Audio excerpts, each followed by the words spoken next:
Hey, what's going on, everybody? It's the Whispering God here. I know it's been quite a while since I last made a video for you guys, and I'm sorry for that. It was a hectic time in my life, graduating from high school.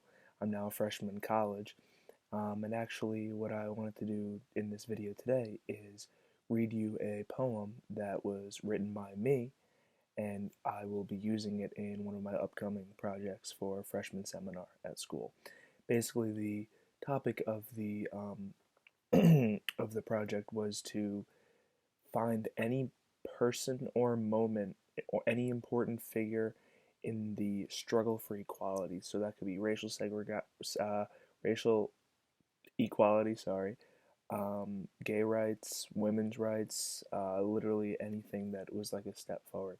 Um, but the catch is that no two people, and there's a lot of kids doing this project, no two people could have the same topic. So actually, the first two topics that I um, asked about, which were Rosa Parks and then Japanese internment camps during World War II, both of them were already taken. So actually, my professor just gave me one, and the case he gave me was Irene Morgan Morgan versus Virginia is the court case, and basically Irene Morgan was like a Rosa Parks except about 20 years earlier, and she refused to get up from her seat on an interstate bus line. So this court case, the Supreme Court ruled that interstate bus travel could not be segregated. So I had to write a paper, which I still haven't written yet, and make a creative work for this project. And my creative work, I chose to do a poem. So yeah, so here we go. I'm just gonna read you the poem. Hope you like it.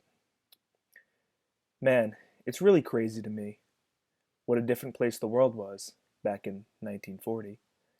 And I don't mean the war that is so prominently known. I'm talking about the problems faced right here at our home. Since the beginning of time, it's boggled my mind how the color of one's skin is like they've committed a crime. People back then, and even people today, treated others so badly because they're black or Muslim or gay. But one bright spot of all this dark and cruel history is that we have come a long way, and that is no mystery.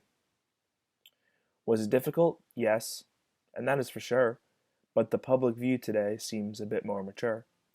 There were so many people who came together for the cause to challenge racist laws and put segregation on pause.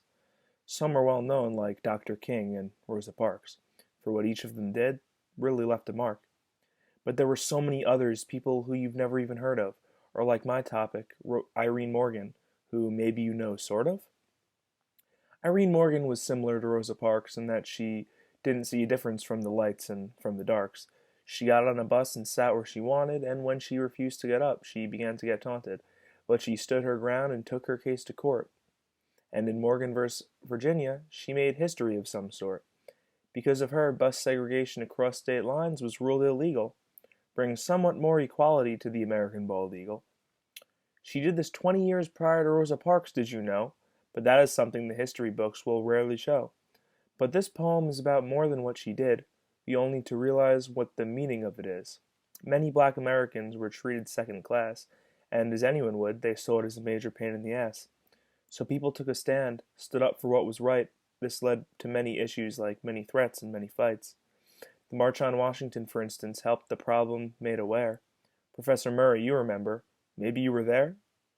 The point is that equality is so important in society, and that no one group thinks they are too high and mighty. The earlier generations dreamed for the day where kids of different races learned together and it was okay. And if there's one thing to remember, it's that people didn't go down quietly in their movement, in their hunt, in their struggle for equality. I hope you like that, guys. I will be trying to make more videos uh, recently. Now I'm going to be back to the old grind. All right, have a good day, and stay happy.